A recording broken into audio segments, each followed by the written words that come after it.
leedvermaak. Gaan jullie hem interviewen?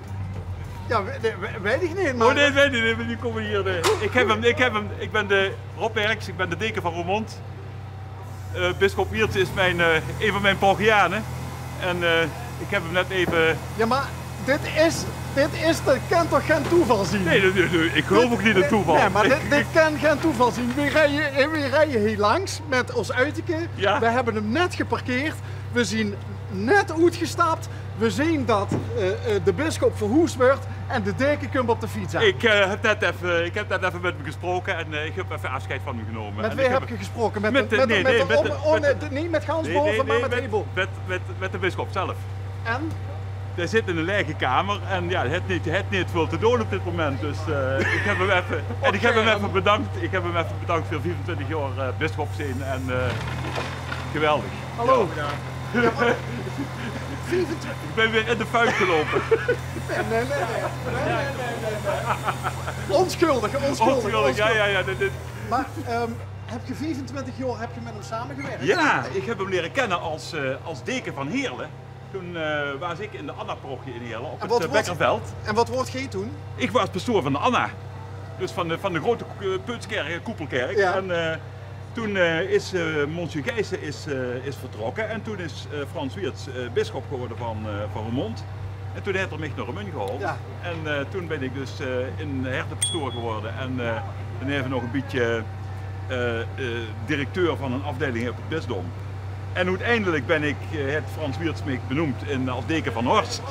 En nu weer terug in Roermond, dus wat wil ze nog meer?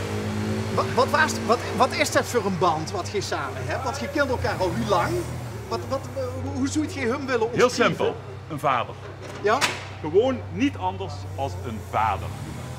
Hij is, zo heb ik hem ervaren en zo is het, de bisschop weet wat goed voor mij is. En dat is denk ik wat kinderen van hun vader verwachten, dat pap weet wat goed voor hen is. Misschien een onbescheiden vraag, maar wat scheelt jij ook in leeftijd? 15 jaar. 15 jaar? De bisschop is 74, ik ben 60, dus ja. En een vaderfiguur dus ook? Ja. Wat heb je van hem geleerd? Overgave. Dus dingen niet zelf regelen, maar laten gebeuren. Dat is soms lastig, hè? Ja, dat is lastig. En met vallen en opstaan heb ik dat geleerd. En heel bijzonder. Er zijn een hele hoop dingen die... 3 jaar geleden heeft mijn penningmeester €750.000 weggemaakt. En toen ben ik naar de bisschop gegaan en zei: Monsieur, wat moet ik nou doen? Ik zeg: ik moet mijn kerken sluiten, want het geld is op. Nee, zegt hij. Waar is jouw geloof? Geloof maar dat het lukt. En super, het is allemaal goed gekomen. Wat wil ze nog meer? Dat is de goddelijke economie. Dat vind ik dat vind ik een mooie. De goddelijke economie. Heilseconomie, zegt de bisschop. De heilseconomie, dat is overgave. Dat is erop vertrouwen dat van bovenaf zaken geregeld werden. En dat is ergens is dat heel griezelig, want ja, dan heeft ze niks meer zelf in de hand, hè. Maar zou je overgave loslaten? Is dat iets wat meer lui zou je moeten hebben? Ja, dat is denk ik de kern van het geloof. Ja, vertrouwen. Vertrouwen en overgave. En erop rekenen dat zich niet alles zelf alleen hoeft te doen, maar dat er iemand is die met dich leidt. En dan wordt die leven zo relaxed. Dat is ongelooflijk. Zou je vaderfiguur Wiertz ook iets van u geleerd hebben? Stond je op dat level dat hij ook wel eens tegen ook zei van... Ik heb ook wat van dit geleerd. Ja, ik denk dat dit wel... Ja, ik denk dat de bisschop altijd wat leert van zijn priesters. Want hij heeft natuurlijk mitgeleefd en met alle gebeurtenissen in de kerken. En ik denk dat hij misschien ook een stukje geleerd heeft om dingen niet zelf te regelen, maar mij te laten regelen. Als bisschop duidt ze dat, hè. Ook een stukje overgave. Ik ben plebaan natuurlijk, hè, dus ik ben pastoor van de kathedraal. En dat is natuurlijk altijd een hele ingewikkelde constructie. De bisschop is natuurlijk baas van de kathedraal, maar ik ben als deken ook baas van de kathedraal. Dus we zitten constant met elkaar een beetje in het vaarwater. En dan moesten ze een goede band in elkaar hebben, anders hebben ze de hele tijd meningsverschillen. En het heeft perfect gelopen. Schuilt er misschien in Och ook een bisschop? Wij hebben in onze kerk gelukkig, we hoeven als priesters niet te solliciteren. We hoeven dat soort zaken niet zelf te regelen. Dat, als het op ons pad komt, dan komen we in geloof, zeggen we daar ja tegen. En, ja. Dus je zoekt het niet uit de weg gewoon? Als dat waarom zou ik dat? Stel dat de Heilige Vader op een gegeven moment via zijn Nuncius mij vroeg als bisschop, dan heeft hij er zo goed over nagedacht. Dat ik zeker weet dat het de wil van onze lieve Heer is en niet zomaar iets. Maar ik denk dat er veel en veel betere zijn. Dus ik ga even door de kathedraal. Want ik moet nog even. Ja. Een paar vruchtjes. Ja, maar dit is. Nee, maar luister, dit gebeurt mij ook niet iedere dag. Dat ik een deken tegenkom. Waar ga je er nou naartoe? Ik ga naar Maastricht, naar de zusters onder de bogen. Maar hij neemt dat zijn eigen spulletjes? Dat zijn allemaal zijn eigen spullen, met name heel veel boeken. Dus hij heeft een bibliotheek van hier tot ginder. Dus dat kan nog even verroet? Ik weet niet of dat die beuk trouwens allemaal met naar Maastricht neemt, of dat die ergens anders naartoe gaan. Dat weet ik dus niet. Maar...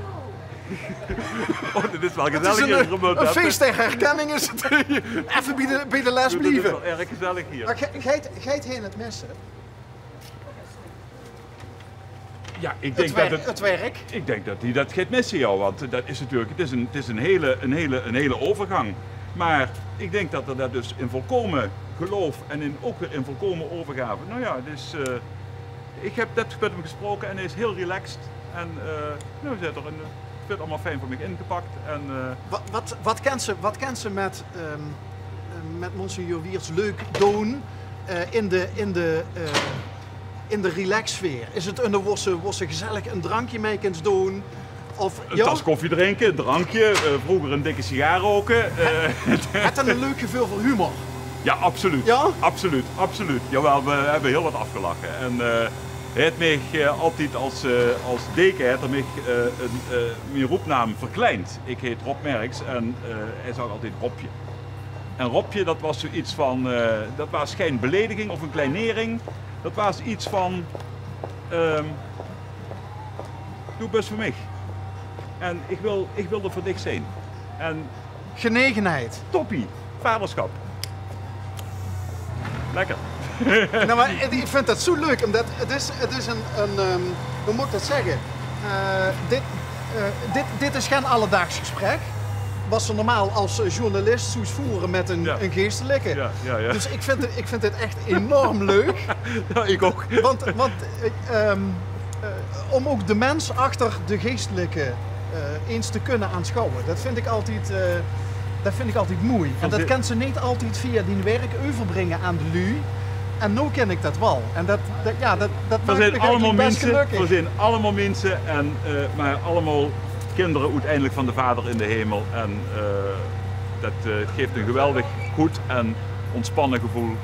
Dat we het niet allemaal zelf hoeven te doen in het leven. Op geen enkel gebied. Hoe lang ziet je nou weg uit Horst? 9 jaar. Ik kan me goed voorstellen dat ze ook wel een beetje gemist hebben. En misschien nou nog wel door.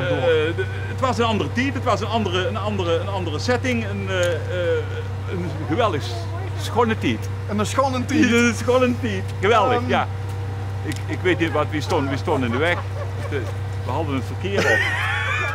Dit is wel heel gezellig hier. Dag, kerstvrouwtje. Zullen we niet even die auto doorlopen? Hoe gaat gij, tot slot, gaat gij kerst vieren? Ik ga natuurlijk heel veel vieringen doen. Kerstavond 4 vieringen, eerste kerstdag, tweede kerstdag. En ik heb eerste kerstdag gewoon ik met Binneke Ploon en zijn familie gewoon weer gezellig samen 's middags wat eten. En tweede kerstdag met mijn familie. Dus het is een drukke dag, maar er is ook ruimte voor... Zeker. Overweging, berusting, bezinning. Bezinning, maar ook familie. En lekker eten en gezelligheid. Zeker. Mag ik ook ontzettend bedanken. Ik vond het zo leuk. Ik weet niet of je er iets van gemerkt hebt dat ik het leuk vond. Maar... Die straalt. Mooi. Ja, fijn Ja. die energie die G ook uitstraalt. Vind ik mooi. Aanstekelijk. Ik ben een gelukkige priester. Mogen we hier nog even met de open foto? Voor dat mag natuurlijk. Geweldig. Zo leuk.